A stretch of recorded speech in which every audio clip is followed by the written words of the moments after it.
Hello YouTube, it's Dr. Bass. To celebrate my 1,000th subscriber, I thought I'd share with you a project I've been working on. This is a 2019 Mercedes-Benz Sprinter van. It's a 170 wheelbase and it's a 4500. Let's look inside.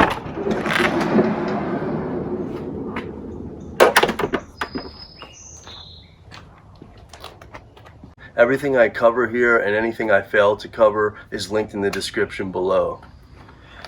We have an S-Bar diesel heater in here. It has the Easy Start Pro controller, which we'll show you in a moment. This thing is great because it runs off of very minimal diesel fuel to heat the van. We've installed this overhead storage compartment.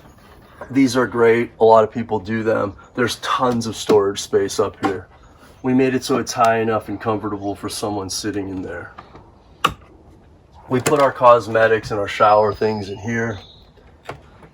This we have for jackets. It's got a hanger in there. Anything we need to hang up we put in there. And then we store our linens typically in this bottom drawer here. We installed this rail for the curtain, and then our friend custom made these curtains. She did a great job. So this is in two parts. It just slides out. So when you're out at nighttime and you don't want people to see in here, or you just want some privacy, and this also keeps the heat in this area if you're running the heater. Obviously when we're running a heater, we run this back behind here instead because the heater needs to have free flow. You may have noticed I left some space here so this seat can slide back more. I'm 6 feet tall. That's about where it sits for a 6-foot person. Anyone bigger there's more space to slide it back. We also didn't have a place to hang our wet towels when we were out and about after showering. And so we found this Umbra towel rack online, and it's really cool because it has these little clips on it. Just hang your towel there, and when you're done, it goes back. Next is our shower and our toilet. You'll notice on the floor there's a bamboo shower mat. We installed that so I could mount the toilet to that rather than the shower base. It works really well. We can pull it out and clean it. We can pull the toilet out very easily that way. That way I didn't have to put holes in the base of the shower. You'll notice the hose running out that runs up through a vent. That's part of the airhead composting toilet. That's what keeps the smell out and the bugs out. So there's a little fan on it that's constantly running, and it does a great job doing that. This, as every trendy van lifer has, this is the Nautilus self-cleaning door. Just closes really easily like that, opens like that.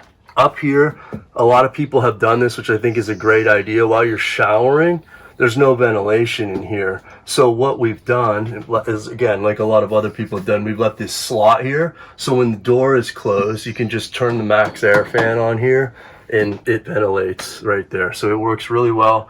We do have a light in our shower right here, and that's the shower.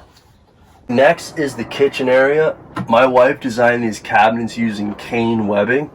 She also did the entire backsplash. I don't know the first thing about how to do that. She did it all by herself. She did an incredible job. Next is, this is our butcher block. It's birch here for our countertop. And then this is our faucet here. Under the sink, we have our fire extinguisher and then a water filter. We custom made all these cabinets. These are what our drawers look like. There's plenty of space in there for storage.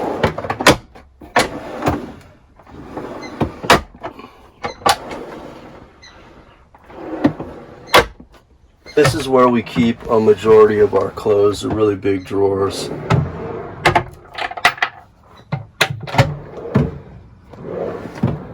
This is where we store most of our food.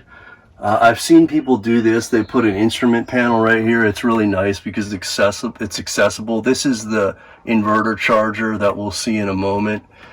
This is a tank monitor, which monitors how much water we have in our fresh and our gray tank. And that's the Victron battery monitor there. We have a permanent bed, so this doesn't collapse into a seating area. So we put our seating area here. We didn't want our sink over here because we didn't want it to block the view. Underneath here is where we keep our refrigerator.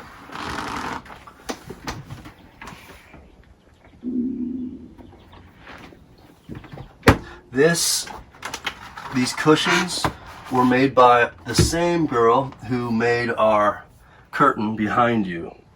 These are marine vinyl, so they're really easy to clean. We've designed this as an area that someone could, just sit on, or they can lay on. If you have an extra guest, you can sleep here. But we've also designed it so it can be converted into a table and seating area.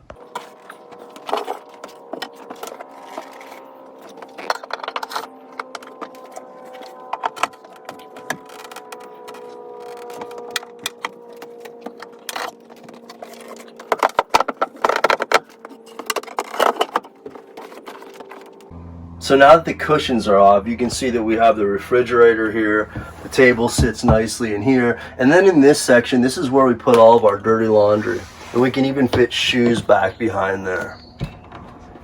And I wanted to take a moment and go over our lighting and some of the switches that we have. This is a dimmer switch that runs our mains, and it's on a 3-way, so which means we can shut it off when we're in bed. So if you're getting in, you can switch this on, and then you can dim the lights here, and then if you're in bed and you want to shut them off, we've got a switch right here. As I mentioned before, this is the 3-way switch for the mains that you can turn off from the bed. This is the switch for the reading lights above the bed, which is on a dimmer. Over here is a switch for the kitchenette. Here is a switch for the bathroom, shower, and then lastly is this switch here for the seating area. This is the Easy Start Pro controller for our diesel heater. It's essentially a thermostat. Then below here we have switches. This one activates our vent, which you saw on the composting toilet. This is a heat pad. There's a 15-gallon gray tank that sits underneath here, and it's outside of the van. So if you're in really cold areas, you don't want that for water freezing up, because it expands and it can crack. So this is a heat pad which activates when the temperature goes below 40 degrees. This is our water pump, so whenever we're using water, we need that on. You'll hear it kick on, and then it shuts off. Even though it's got power, the cool thing about that pump is it only runs when you need it, but we can shut it off for now. Lastly, when we need hot water, underneath you there is a 2.5-gallon hot water tank, and that's here, so we just flip that switch on, let that heat up to use hot water. We have these windows. We wanted a lot of airflow. These were new. They're linked in the description below. Half of these windows open, which is really cool, and they also have a screen on them. This is the lock, so you just flip that down to open them, and they slide open. And obviously you can still lock the screen, but if you want to use the screen, open the screen up, you can do that too. This is the garage, pretty self-explanatory. We put this in for outside showers. We can also put air pressure through the system here to clean it out if it's frozen, or if we want to make sure if we're going to store the van, we can plug in there and blow the system out. This goes to a little valve in here that controls this. Underneath here, for the same reason, we have a way of draining the water tanks. The water tanks are in here. They're two 25-gallon tanks, so this holds a total of 50 gallons. Over here we have AC power, and we also have a USB plug, and in here is the electrical.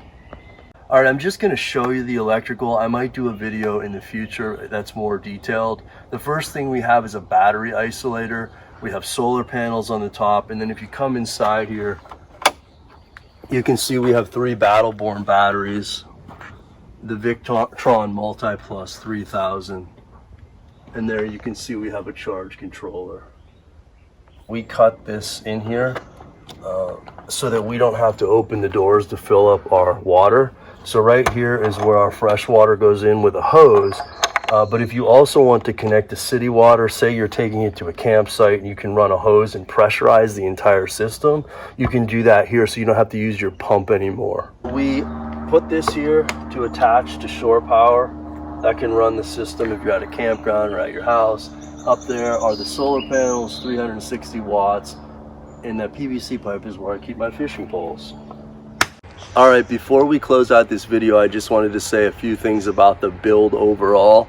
It took us 3 months. I say us because I was not the only one doing this. There was no way I could have done this in 3 months without the help of first my wife Sarah, who is there almost every day helping with the build, the aesthetics, the sanding, the painting, the planning, the purchasing, keeping my head on straight when I felt like I was going to go crazy trying to work a regular job at the same time in a limited window getting this done. Then there was my dad Chip, who was there every single day with me. He's so lighthearted and fun to be around. He did all of the plumbing. It's the one thing I did not have to think about. He did all the plumbing, and just having someone there to bounce ideas off and just be there generally was just great. Also, my brother-in-law Michael and my sister Janelle, without their generosity, we could have never done this. They gave us the shop space to do this build where this massive van would fit in there. We had all the space in the world to do the build and all the tools to do this. Again, it's highly unlikely that you're able to have all those supplies and do this in such a short time. And lastly, my mom, Janet, and my little sister, Carly, they were also there a lot helping us sanding, painting, and my mom would bring food to us while we were doing it. So we're so grateful for all that. And then last but not least, you may have seen a picture of this guy. This is Maximus, who was also there every day. He's 15 years old. He's getting up there in age, but he was with us every day as we did the build, and we couldn't have done it without him, or he couldn't have done life without us. I'm not really sure.